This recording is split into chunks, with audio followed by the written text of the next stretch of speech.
السلام علیکم پیارے بچوں، آج میں آپ کو ایک بہت ہی مزیدار کہانی سناتا ہوں، لیکن اس سے پہلے اگر آپ نے ہمارے چینل کو سبسکرائب نہیں کیا تو سبسکرائب کر دیں اور بیل آئیکن کو دبانا مت بھولیے گا تاکہ آپ کو مزید ایسی سٹوریز ملتی رہیں۔ ایک دفعہ کا ذکر ہے، ایک گھنے جنگل میں چڑیا، خرگوش، چوہا اور دوسرے چھوٹے چھوٹے جانور خوشی خوشی رہتے تھے۔ ان سب کی ایک دوسرے سے بہت اچھی دوستی تھی اور وہ ایک دوسرے کی مدد کرنے میں کبھی پیچھے نہیں ہٹتے تھے۔ اسی جنگل میں ایک بڑا اور طاقتور ہاتھی بھی رہتا تھا جس کا نام بادشاہ تھا۔ بادشاہ ہاتھی بہت مغرور اور ظالم تھا۔ وہ اپنی طاقت کے نشے میں چور رہتا تھا اور چھوٹے چھوٹے جانوروں کو ستاتا تھا۔ کبھی وہ اپنی بڑی سونڈ سے انہیں اڑا دیتا، کبھی ان کے گھونسلے توڑ دیتا اور کبھی ان کی کھانے پینے کی چیزیں چھین لیتا۔ ایک دن چڑیا، جس کا نام چنچل تھا، نے ہاتھی بادشاہ کو اپنے دوستوں کو ستاتے دیکھا۔ چنچل نے فیصلہ کیا کہ وہ اور اس کے دوست اس ظالم ہاتھی کو سبق سکھائیں گے۔ چنچل نے اپنے تمام دوستوں کو اکٹھا کیا اور ایک منصوبہ بنایا۔ سب نے مل کر کام کرنے کی قسم کھائی اور اپنی پوری طاقت لگانے کا عزم کیا۔ سب سے پہلے خرگوش نے ایک جال بننا شروع کیا۔ چوہا اور دیگر چھوٹے جانور اس کی مدد کرنے لگے۔ جب جال تیار ہو گیا تو سب نے مل کر اسے ایک بڑے درخت کے نیچے پھیلا دیا جہاں ہاتھی بادشاہ روزانہ آرام کرنے آتا تھا۔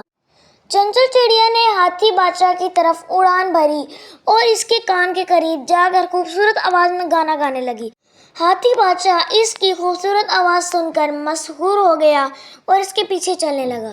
چنچل اسے آہستہ آہستہ اس درخت کے نیچے لے آئی جہاں جال بچھا ہوا تھا۔ جیسے ہی ہاتھی بادشاہ درخت کے نیچے پہنچا، سب جانور نے زور سے جال کو کھینچا اور ہاتھی بادشاہ کو پھنسا لیا۔ ہاتھی بادشاہ بہت حیران اور پریشان ہوا۔ اس نے بہت کوشش کی کہ جال سے نکل سکے، مگر چھوٹے جانوروں کی محنت اور حکمت نے اسے بے بس کر دیا تھا۔ چنچل نے ہاتھی بادشاہ سے کہا، بادشاہ ہاتھی، آج آپ کو یہ سبق ملا ہے کہ ظلم اور زیادتی کا انجام اچھا نہیں ہوتا۔ ہم چھوٹے ہیں مگر ہمارے اتحاد میں بڑی طاقت ہے۔ ہاتھی بادشاہ نے شرمندگی سے سر جھکا لیا اور معافی مانگی۔ اس نے وعدہ کیا کہ وہ اب کبھی بھی کسی کو نہیں ستائے گا اور سب کے ساتھ محبت اور احترام سے پیش آئے گا۔ اسی دن سے جنگل میں امن اور خوشی کی فضا قائم ہو گئی۔